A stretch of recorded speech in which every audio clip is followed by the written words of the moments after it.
2019-20 শিক্ষাবর্ষে দ্বাদশ শ্রেণীর ছাত্রীদের পবিত্র মাহে রমজানের মোবারক জানিয়ে আজকে আমি শুরু করছি তোমাদের অনলাইন ক্লাস। আশা করছি সবাই ভালো আছো, রোজা রোজা রাখছো, ইবাদত করছো। তো তোমাদের কিছুদিন আগেই কিন্তু তোমাদের মূল্যায়ন পরীক্ষার রেজাল্ট দিয়েছে, সবাই রেজাল্ট পেয়ে গেছো। তাই যারা তোমরা রেজাল্ট খারাপ করেছো, যে বিষয় খারাপ করছো ওগুলো হয়তো আবার তোমাদের পরীক্ষা হবে বা যে পরে সেটা ঈদের পরে জানা যাবে, কিন্তু তোমরা ভালো করে পড়াশোনা করো। তোমাদের কিন্তু এমনও হতে পারে ঈদের পরপরই ইনশাআল্লাহ সব কিছু ঠিক হয়ে গেলে পরীক্ষার ডেট দিবে। তো তোমরা সেই জন্য এখন থেকে একটু ভালো করে পড়াশোনা করো। তো সবাই রেজাল্ট পেয়ে গেছো। আমাকে কয়েকজন জিজ্ঞেস করেছো যে তোমাদের যেগুলো খারাপ হচ্ছে ওগুলো পরীক্ষা কখন হবে, সেটা তোমাদের পরবর্তীতে জানিয়ে দেওয়া হবে। তো তোমাদের যে আমরা কিন্তু মূল্যায়ন পরীক্ষাটা শর্ট সিলেবাসের উপরে নিয়েছি। এখন আমরা আবার নিব তোমাদের কি ফার্স্ট পেপারের উপর তো নেওয়া হয়েছে, এখন আমরা হয়তো বা সেকেন্ড পেপারের উপর আবার নিব। তো তোমাদের যেটাই হোক, তোমাদের পড়াটা তোমরা ভালো করে পড়ো, কারণ তোমাদের সিলেবাস অনেক কমায় দিয়েছে। তারপরে ইতিমধ্যে আমি তোমাদের প্রথম পত্রের পরীক্ষা হয়ে গেছে। আমি তোমাদের প্রথম পত্র দ্বিতীয় পত্র দুটারই তোমাদের আমি যেগুলো বেশি একটু ইম্পর্টেন্ট বা তোমাদের একটু কঠিন লাগে দরকার, সেগুলো তোমাদের আমি ওখান থেকে আবার সাজেশন দিয়ে দেবো, প্রশ্ন দেবো কিছু। তারপর আমি একটু ফার্স্ট পেপার নিয়ে বলি আগে। ফার্স্ট পেপারে তোমাদের যে অধ্যায়গুলো আছে সেগুলো আমাদের, যেমন তৃতীয় অধ্যায়, এই তৃতীয় অধ্যায় গৃহ সম্পদ ব্যবস্থাপনা, এটার মধ্যে কিন্তু ভালো করে পড়তে হবে। সম্পদ সম্পর্কে ধারণা, সম্পদ এটা কিন্তু এখানে বাজেটও চলে আসতেছে। সম্পদের পর আয় ব্যয় হিসাব, আয় কাকে বলে, অর্থ সম্পদ কী, সেগুলো তোমরা পড়ছো। এইখানের মধ্যে বাজেটের ধারণা, বাজেট কাকে বলে, বাজেট কত প্রকার, এগুলো ভালো করে পড়তে হবে, কারণ এই বাজেটের থেকেই তোমাদের প্র্যাকটিক্যাল আছে। সেই জন্য তোমাদের যেহেতু প্র্যাকটিক্যালও আছে, এই অধ্যায়টা তোমাদের ভালো করে পড়তে হবে। সেই জন্য আমি এই তৃতীয় অধ্যায়টা তোমাদের জন্য বেশি ইম্পর্টেন্ট, এটা ভালো করে দেখবা। ব্যবহারিক আছে, এখানে একটা বাজেট তৈরি করো দিয়ে দিবে। তারপরে যেটা রাখবো সেটা হচ্ছে তোমাদের, রাখবো বলতে মানে আমি পড়াবো তোমাদের আবার ভালো করে, এগুলোর থেকে তোমরা ভালো করে পড়বা, আমি সাজেশন দেবো। যেমন একাদশ অধ্যায় বাংলাদেশের ঐতিহ্যবাহী বস্ত্র, এটা কিন্তু অনেক বড় চ্যাপ্টার অধ্যায়টা, এবং প্রত্যেকটা খুঁটিনাটি ভালো করে পড়তে হবে। যেমন ঐতিহ্যবাহী বস্ত্রগুলোর মধ্যে জামদানি, মণিপুরি, টাঙ্গাইল, রাজশাহী সিল্ক, এগুলো ভালো করে কোন কাপড় কী দিয়ে তৈরি, এগুলো ভালো করে তোমাদের জানতে হবে। তোমরা কিন্তু এই অধ্যায়টা ভালো করে পড়ো না।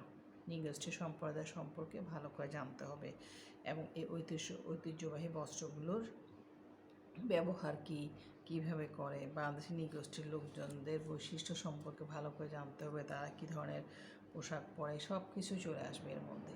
সেই জন্য তোমরা এই একাদশ অধ্যায়টা রাখলাম আমি, মানে ইম্পর্টেন্ট। এগুলোর থেকে কিন্তু আমি আবার প্রশ্ন দিব, এই করবো। এরপরে যেটা রাখবো দ্বাদশ অধ্যায় ফ্যাশন স্টাইল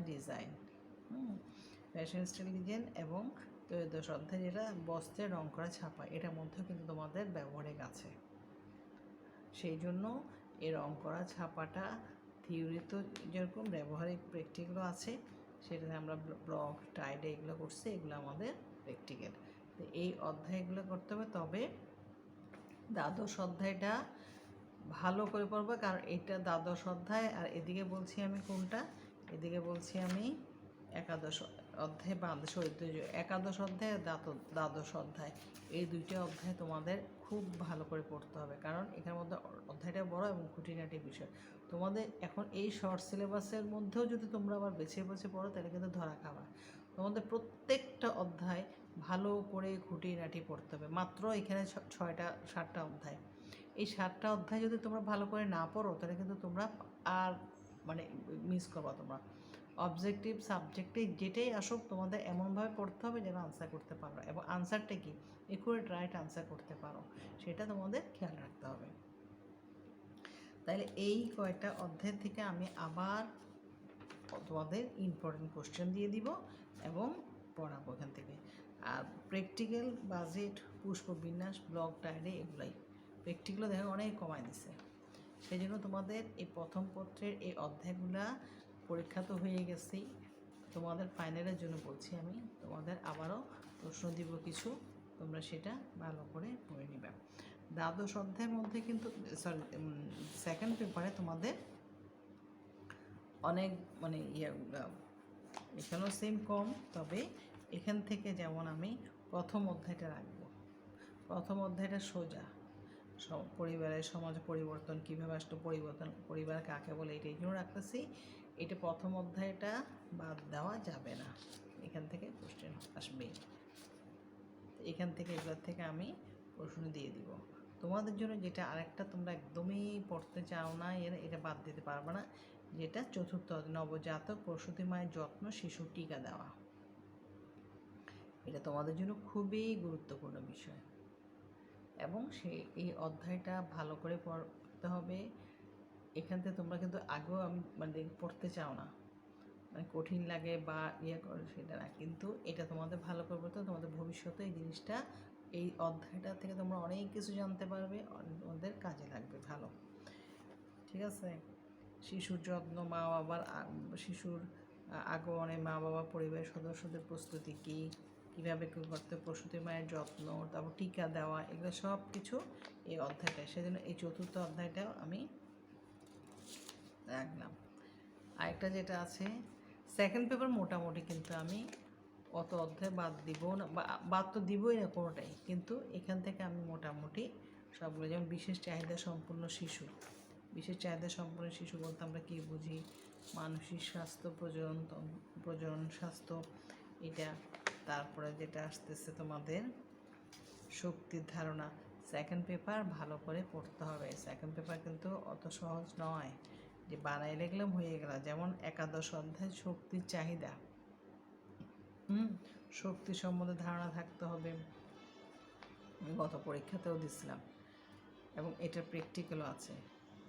আর একটা যেটা আছে পরিপাকতন্ত্র, প্রশ্ন।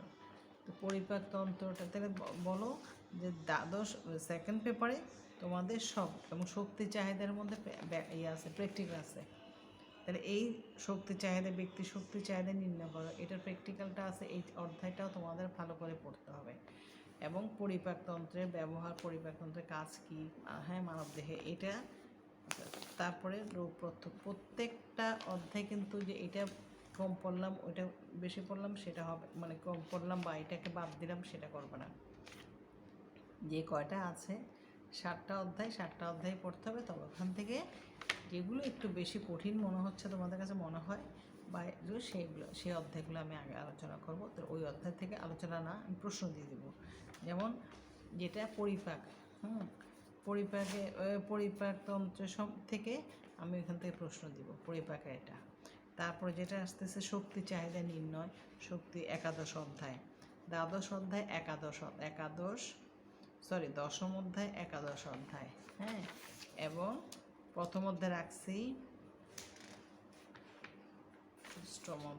ষষ্ঠ অধ্যায় বিশেষ চাহিদা সম্পন্ন শিশু। তাহলে এই অধ্যায়গুলোর থেকে আমি প্রথম থেকে আবার তোমাদের এর মধ্যে রোজার মধ্যেই আমি প্রশ্ন দিয়ে দিব, যে 3-4টা অধ্যায় বললাম। 4টা অধ্যায় খুব ভালো করে পড়তে হবে তোমাদের, এগুলো কঠিন, না পড়লে নিজে পারবা না। আর পরের 3টে অধ্যায় তোমাদের যেটুকু সহজ মনে হয় আমি জানি পারবা, তবে এই 4টা অধ্যায় ভালো করে পড়তে হবে, একদম মুখস্থ করে ফেলতে হবে, টানা। ঠিক আছে। তাহলে আমি আগামীতে তোমাদের সাথে এই রোজার মধ্যে কিন্তু আমি বেশি পড়া দিব না, যেটাই দিব আমি হয়তো বা একটা করে সপ্তাহে ক্লাস নিয়েও আমি তোমাদের প্রশ্ন মানে দিয়ে দেবো, কিন্তু তোমরা ভালো করে শিখতে হবে। তোমাদের সাথে আমি ওদের মানে জুম ক্লাসেও দেখে নিয়ে আসো না, মানে না। আর প্র্যাকটিক্যাল নিয়ে তোমরা মাথা ঘামাবা না, প্র্যাকটিক্যাল একদম কম, প্র্যাকটিক্যাল তোমাদের হয়ে গেছে। আর না হলেও সেটা আমি পরবর্তীতে লেখার কাজ, এটা আমি বলে দিব আবার। এখন আপাতত সামনে আমাদের পরীক্ষা হবে, পরীক্ষার জন্য আমাদের এই যেগুলো দরকার বেশি সেগুলো আমি অধ্যায় থেকে প্রশ্ন দিয়ে দেবো, অধ্যায় বলে দেবো, তোমরা ভালো করে করে নেবে। অধ্যায়টা আমি বললাম আজকে মোটামুটি এগুলো, ওখান থেকে আমি তোমাদের প্রশ্ন দিয়ে দেবো। ঠিক আছে, তাহলে আজকে তোমাদের আমি এই অধ্যায়গুলো নিয়েই বললাম যে কোনটা কী হবে। আমি নেক্সট ক্লাসে তোমাদের আমি এগুলো প্রশ্ন দিয়ে দেবো। তোমরা বাসায় কিন্তু তোমাদেরকে পড়া হয়ে গেছে, তোমরা বাসায় এগুলো আবার সুন্দর করে নোট তো করাও আছে, বা যে বই থেকে হোক একদম হুবহু মানে প্রশ্ন একটাও বাদ দেবে না অধ্যায় থেকে।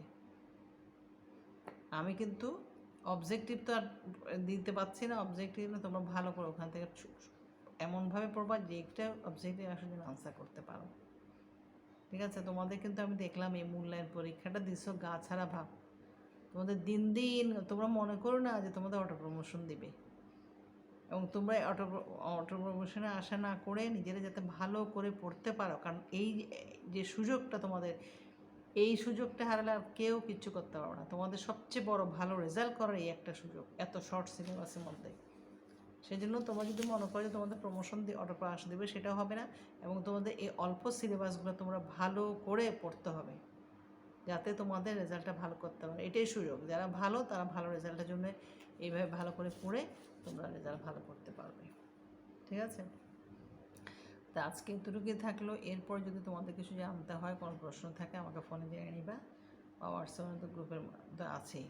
ঠিক আছে, তো তোমরা তোমাদের বেতন যা বাকি থাকে বাকি ওগুলো আস্তে আস্তে পরিশোধ করে ফেলো, নাহলে পরে একবার দিতে হবে। তাই এই রইল কথা।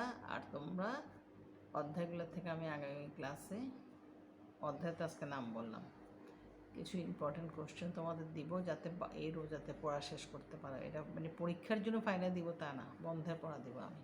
ঠিক আছে, তা ঠিক আছে, সবাই ভালো থাকো, সুস্থ থাকো, আল্লাহ হাফেজ।